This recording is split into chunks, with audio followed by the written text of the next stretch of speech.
میرے حضور کے سفر معراج کا ذکر کرتے ہوئے اللہ کریم نے قرآن پاک میں ارشاد فرمایا ہے، سبحان الذی اسری بعبدہ لیلا من المسجد الحرام الی المسجد الاقصی، کہ بڑی پاک ہے وہ ذات جس نے اپنے حبیب علیہ الصلوۃ والتسلیم کو راتوں رات مسجد حرام سے مسجد اقصی تک کی سیر کرائی۔ کون سی مسجد اقصی؟ اللہ فرماتا ہے الذی بارکنا حولہ، وہ مسجد اقصی جس کے ارد گرد چاروں طرف ہم نے برکتیں ہی برکتیں رکھی ہیں۔ قرآن کریم میں مختلف مقامات پر کئی جگہوں پر اللہ رب العزت نے بیت المقدس اور اس کی ارد گرد بستیوں کا ذکر فرمایا ہے، اور جہاں جہاں اللہ رب العزت نے بیت المقدس کا شہر قدس کا ذکر فرمایا ہے، وہاں پر لازمی طور پر دو میں سے کسی ایک لفظ کا ذکر ضرور فرمایا ہے، یا تو برکت کا یا تو تقدس کا۔ آپ سوچئے اللہ کا وہ کلام جو تمام طرح کے حشو اور زوائد سے پاک ہے، اس میں ایک لفظ بھی اللہ نے زائد استعمال نہیں کیا ہے۔ آپ سوچئے اس کلام مقدس میں بار بار شہر قدس کا ذکر کرنا، اور پھر جہاں جہاں شہر قدس کا ذکر آئے، بیت المقدس کا ذکر آئے، ہر بار اس بات کا التزام کرنا کہ وہاں برکت اور تقدس کا ذکر ضرور ہو۔ تو یہ چیز بیت المقدس اور اس کے ارد گرد کی تمام بستیاں جو ہیں، فلسطین ہے، ملک شام ہے، اردن ہے، ان تمام بستیوں کی بہت بڑی عظمت اور فضیلت پہ دلالت کرتی ہے۔ اللہ نے اس کے چاروں طرف، شہر قدس کے چاروں طرف برکتیں ہی برکتیں رکھی ہیں، اور یہ برکت جو ہے نا، یہ صرف روحانی برکت نہیں ہے، بلکہ یہ برکت مادی طور پر بھی وہاں نظر آتی ہے، اس کے اثرات دکھتے ہیں۔ ہمارے تمام علماء نے یہ جو بارکنا حولہ کا لفظ آیا ہے قرآن کریم میں، اس کے تحت تمام مفسرین نے لکھا ہے، اور جو خوش نصیب شہر قدس جا چکے ہیں، بیت المقدس کا دورہ کر چکے ہیں، فلسطین جا چکے ہیں، وہ لوگ چشمدید اس کے گواہ ہیں کہ باوجود اس کے کہ یہ شہر قدس، یہ فلسطین جو ہے، یہ ایک لمبے عرصے سے آزادی سے اور امن سے محروم ہے، خود مختاری سے محروم ہے، اور یہ ایک بدترین قسم کے ظلم اور دہشت گردی کا شکار ہے، مگر پھر بھی اس کے باوجود اللہ رب العزت نے وہاں پر ایک عجیب و غریب قسم کی سرسبزی اور شادابی رکھی ہے۔ کہتے ہیں وہاں کی پیداوار اتنی اعلیٰ، وہاں کی سبزیاں، وہاں کے جو پھل فروٹس ہیں، ان میں ایسی لذت کہ دنیا میں اس کی کوئی نظیر نہیں ملتی ہے۔ ہمارے یہاں جیسے آپ دیکھ لیجئے کشمیری سیب ہوتا ہے، سیب تو پوری دنیا میں ہوتا ہے، لیکن جو لذت اور جو کوالٹی کشمیری سیبوں میں ہوتی ہے، ایسی لذت اور ایسی کوالٹی دوسری جگہوں کے سیبوں میں نہیں پائی جاتی ہے۔ اسی طرح شہر قدس اور بیت المقدس اور اس کے ارد گرد کی جو بستیاں ہیں، وہاں پر وہاں کی جو سبزیاں ہوتی ہیں، وہاں کے جو پھل فروٹس ہوتے ہیں، ان کی بھی کوالٹی اور ان کی بھی لذت بالکل بے مثال ہوتی ہے۔ تو یہ مادی برکتیں ہیں جو عام طور پر لوگوں کو نظر آتی ہیں، اور اگر آپ اس شہر قدس اور ملک فلسطین اور بیت المقدس کی روحانی برکتوں کی بات کریں تو ایک دن میرے آقا علیہ الصلوۃ والتسلیم صحابہ کرام کے بیچ جلوہ افروز تھے، اور آپ نے اچانک ارشاد فرمایا طوبی للشام، شام کے لیے مبارکباد، شام کے لیے خوشخبری ہے، کتنی مبارک اور پاکیزہ سرزمین ہے یہ ملک شام۔ تو صحابہ کرام کہتے ہیں کہ ہم نے عرض کیا یا رسول اللہ، آپ ایسا کیوں فرما رہے ہیں، کس وجہ سے وہ مبارک اور پاکیزہ ہے؟ تو میرے نبی علیہ الصلوۃ والتسلیم نے فرمایا تلک ملائکۃ اللہ باسطوا اجنحتہا علی الشام، یہ میں اللہ کے مقرب فرشتوں کو دیکھ رہا ہوں، ایک بڑی جماعت ہے فرشتوں کی جو اپنی نورانی پروں کو ملک شام پر پھیلائے ہوئے ہے۔ اللہ اکبر! آپ سوچئے یہ شہر قدس، ملک فلسطین اور بیت المقدس کی فضیلت اور اس کی عظمت کے لیے کتنی بڑی حدیث ہے کہ جس سرزمین پر اللہ کے مقرب فرشتے اپنے نورانی پر پھیلا کر کے رکھتے ہوں، سوچیے وہ کتنی عظمتوں والی سرزمین ہوگی، وہ زمین کا خطہ کتنا مبارک ہوگا، اور وہاں کے رہنے والے، وہاں کے بسنے والے جو مسلمان ہیں، جو وہاں پہ رہنے والے اہل ایمان ہیں، ان کے دل کس قدر نورانی ہوں گے، اور وہ کتنی پاک طبیعتوں کے مالک لوگ ہوں گے۔ اسی لیے اللہ کریم نے جب اپنے حبیب علیہ الصلوۃ والتسلیم کو، ہمارے حضور کو سفر معراج کرایا اور ان کو اپنے قرب میں بلایا، تو مسجد حرام سے سفر کا آغاز کر کے پہلے اپنے حبیب کو مسجد اقصی اور ان مبارک وادیوں کی سیر کرائی۔ چونکہ یہ بڑا مبارک سفر تھا تو ضروری تھا کہ ان کو ان مبارک بستیوں اور مبارک وادیوں کی سیر کرائی جائے، اور پھر یہاں سے آپ کا آسمانی سفر شروع ہوا۔ آپ سوچئے یہ جب اللہ کے قرب کا سفر ہے، لامکان کا سفر ہے، تو جہاں پر حضور جلوہ افروز تھے مکہ مکرمہ میں، مسجد حرام میں، وہیں سے بھی تو آپ کے سفر کا، آسمانی سفر کا آغاز ہو سکتا تھا، وہیں سے اللہ اپنے قرب میں بلا سکتا تھا، لیکن مسجد حرام سے آپ کے آسمانی سفر کا آغاز نہیں ہوا۔ پہلے اللہ رب العزت آپ کو مسجد اقصی لے کر کے آیا، اور پھر یہاں سے آپ کے آسمانی عروج کا سفر شروع ہوا۔ تو اس سے مسجد اقصیٰ کی اہمیت اور اس کی عظمت ظاہر ہوتی ہے، اور اس سے پتہ چلتا ہے کہ مسجد اقصیٰ ہی دنیا کی وہ جگہ ہے جہاں سے آسمان کے دروازے کھلتے ہیں اور جہاں سے اللہ کے قرب کا سفر کیا جا سکتا ہے۔ جب میرے آقا علیہ الصلوۃ والتسلیم مسجد اقصیٰ میں تشریف لائے، جلوہ افروز ہوئے، تو اللہ کریم نے یہاں پر تمام انبیاء سابقین کو اکٹھا کیا، اور سارے انبیاء کرام نے اس مسجد میں میرے حضور کے پیچھے آ کر کے نماز پڑھی۔ اس سے اس مسجد کی ایک اور عظمت ظاہر ہوتی ہے کہ یہ مسجد اقصیٰ دنیا کی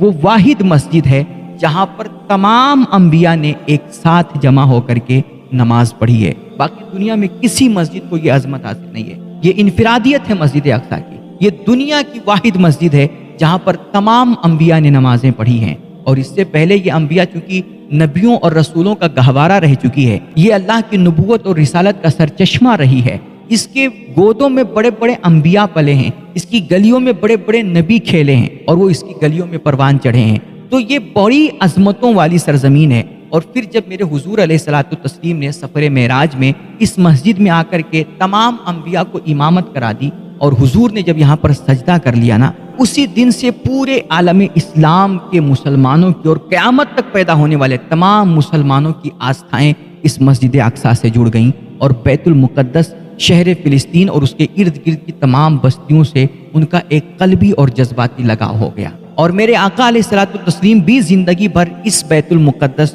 شہر فلسطین اور مسجد اقصیٰ کی فضیلتیں بیان کرتے رہے، عظمتیں بیان کرتے رہے، اور اپنی امت کو اس شہر مقدس، ارض مقدس کی اہمیت اور اس کے امپورٹنس سے آگاہ کرتے رہے۔ ایک دفعہ ایک صحابی نے بیت المقدس کے بارے میں آ کر کے میرے حضور سے پوچھا، یا رسول اللہ ہمیں بیت المقدس کے بارے میں کچھ باتیں بتائیے۔ تو میرے نبی نے فرمایا کہ یہ حشر و نشر کی سرزمین ہے، یہاں پر قیامت برپا ہوگی اور یہی میدان محشر قائم ہوگا۔ میرے حضور نے فرمایا یہاں پر تم آؤ اور نمازیں ادا کرو، کیونکہ اس جگہ پر، اس مسجد اقصیٰ میں آ کر کے ایک نماز پڑھنا دوسری جگہوں پر 1000 نمازیں پڑھنے کے برابر ہے۔ اور ایک روایت میں 500 نمازیں بتائی گئی ہیں کہ آپ دوسری جگہ پر جو 500 رکعتیں نماز پڑھیں گے، اس کا جو ثواب ہوگا نا، جتنا ثواب ملے گا اتنا ثواب یہاں پر ایک رکعت پڑھنے پر مل جائے گا، اللہ آپ کو عطا فرما دے گا۔ ان صحابی نے غالباً عرض کیا، یا رسول اللہ اگر ہم بیت المقدس نہ جا سکیں اور وہاں نہ پہنچ سکیں تو میرے نبی نے فرمایا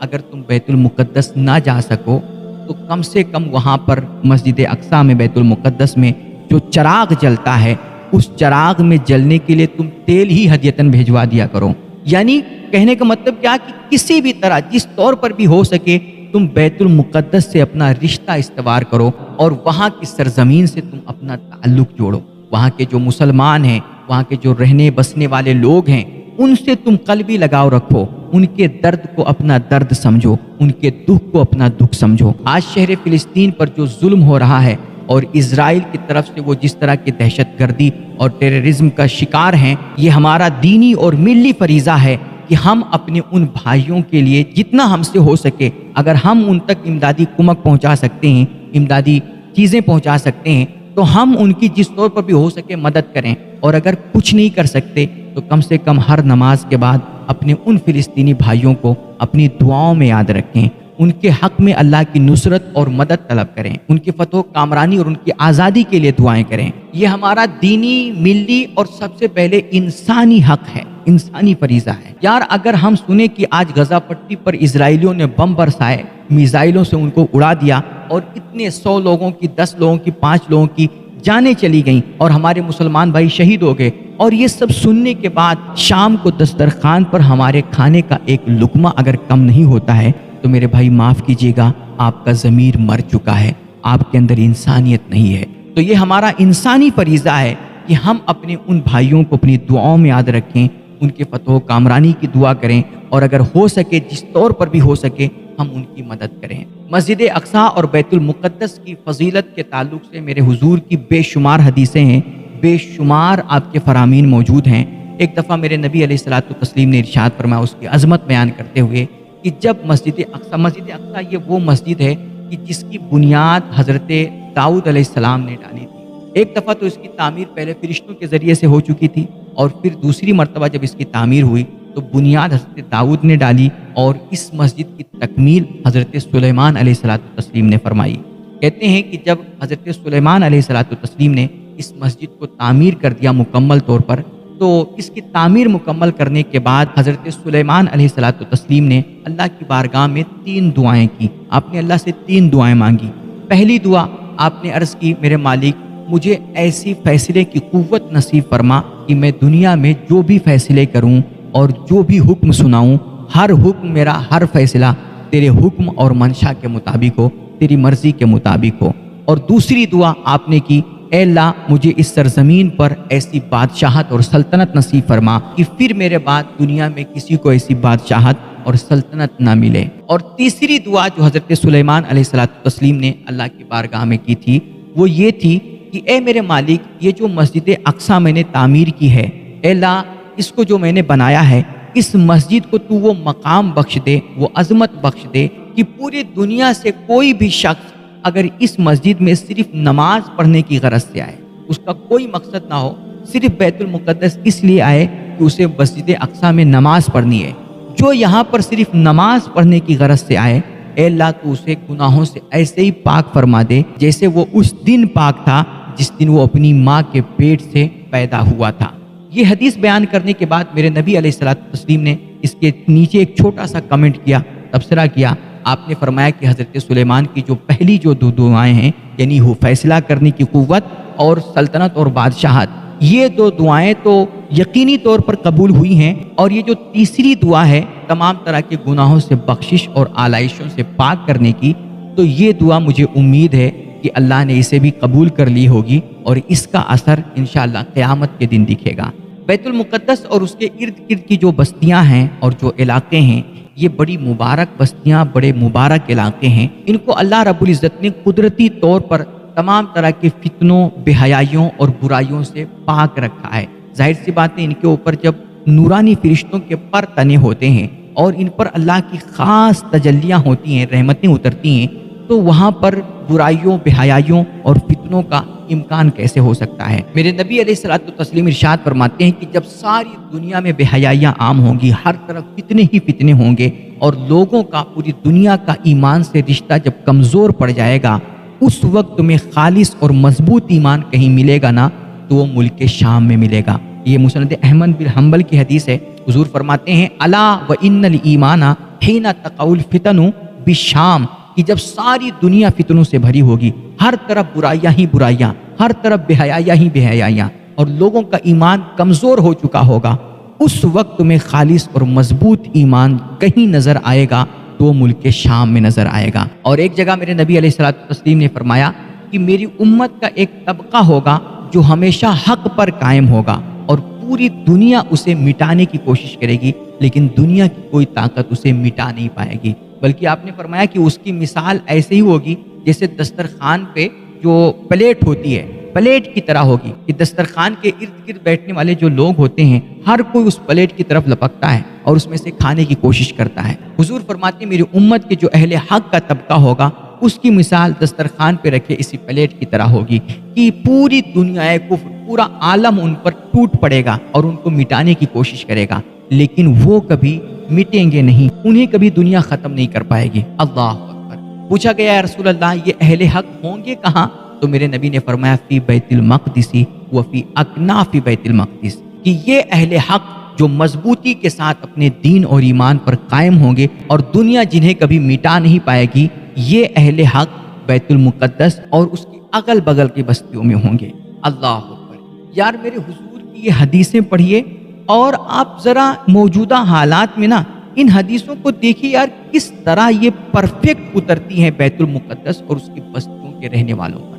اب دیکھیے فلسطین کے جو لوگ ہیں، غزہ کے جو لوگ ہیں، اللہ رب العزت نے ان کو کتنا خالص اور مضبوط ایمان عطا کیا ہے۔ یار وہ اپنے اللہ پر کتنا بھروسہ کرتے ہیں اور ان کے اندر کس قدر غیرت ایمانی، جوش، ولولہ اور جذبہ شہادت پایا جاتا ہے۔ یقیناً یہ اسی برکت کا اثر ہے جو اللہ رب العزت نے بیت المقدس اور اس کے ارد گرد کی بستیوں میں رکھی ہیں۔ آپ دیکھیے فلسطین کا ایک ایک بچہ یار کتنا غیرت مند ہے، اور اس کے اندر کتنی شجاعت اور کتنی بہادری ہے، کتنے دلیر لوگ ہیں کہ جب اپنے دین اور ایمان کی بات آتی ہے، بیت المقدس کے تحفظ کی بات آتی ہے، تو وہ اسرائیل جیسے دہشت گرد اور سپر پاور طاقت سے بھی ٹکرا جاتے ہیں اور وہ بالکل اپنے انجام کی پرواہ نہیں کرتے ہیں۔ باقی دنیا تو آج مصلحت دیکھ رہی ہے نا، لیکن آپ دیکھیے کہ یہ مٹھی بھر چند مسلمان اللہ کے بندے کتنی جرت اور بہادری کے ساتھ اور کس غیرت ایمانی کے ساتھ ظلم اور کفر کے سامنے ڈٹے ہوئے ہیں اور یہ جم کر کے باطل کا سامنا کر رہے ہیں۔ اور اسی لیے میرے نبی علیہ الصلوۃ والتسلیم نے ارشاد فرمایا کہ دنیا کی جو سب سے بڑی آخری جنگ ہوگی اور حق و باطل کا جو فیصلہ کن ٹکراؤ ہوگا نا، وہ اسی ملک فلسطین، ملک شام میں ہوگا۔ اور ہمیں لگتا ہے کہ یہ جو میرے نبی علیہ الصلوۃ والتسلیم نے دنیا کی سب سے بڑی آخری جنگ کی جو پیشین گوئی کی ہے اور جس حق و باطل کے فیصلہ کن ٹکراؤ کا ذکر آپ نے فرمایا ہے، مجھے لگتا ہے اس جنگ کا، اس ٹکراؤ کا آغاز ہو چکا ہے، یہ مجاہدین کر چکے ہیں۔ اور ہمیں اللہ کی رحمت سے امید کامل اور اپنے نبی کی ان حدیثوں پر ایمان ہے، پورا ایمان ہے کہ یہ جو آج اسرائیل اور فلسطین کی جنگ چھڑی ہے نا، اس کا نتیجہ آج نہیں تو کل کچھ مشکلات آئیں گے، کچھ قربانیاں دینی پڑیں گی، لیکن اس جنگ کا نتیجہ بہرحال ایک نہ ایک دن بیت المقدس پر مسلمانوں کی فتح کی صورت میں ظاہر ہوگا اور یروشلم پر اسلام کا پرچم لہرائے گا۔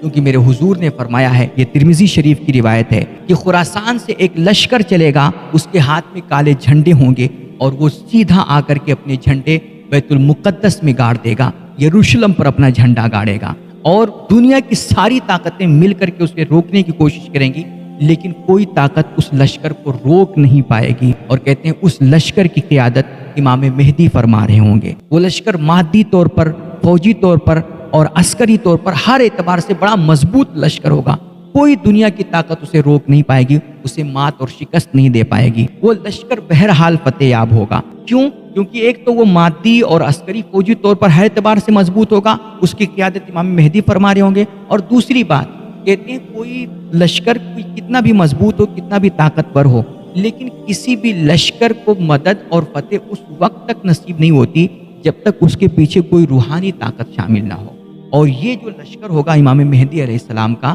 اس لشکر کی روحانی طاقت کے لیے اللہ رب العزت آسمان سے اس ذات کو نازل فرمائے گا جو سراپا روح ہیں، ان کا لقب ہی روح اللہ ہے، وہ حضرت عیسیٰ علیہ السلام ہوں گے۔ وہ آ کر کے اس لشکر میں شامل ہوں گے اور روحانی طور پر اس کو طاقت بخشیں گے، اور پھر یہ لشکر بیت المقدس میں آئے گا، ملک شام میں آئے گا، اور یہیں پر حضرت عیسیٰ علیہ الصلوۃ والتسلیم مسیح دجال کا قتل کریں گے۔ اس وقت اس کا ظہور ہو چکا ہوگا۔ یہ مسیح دجال کو قتل کریں گے، اور وہ اسلامی لشکر جو ہوگا امام مہدی علیہ السلام کا، وہ دنیا کے جتنے ظالم ہیں، جتنے ٹیررسٹ اور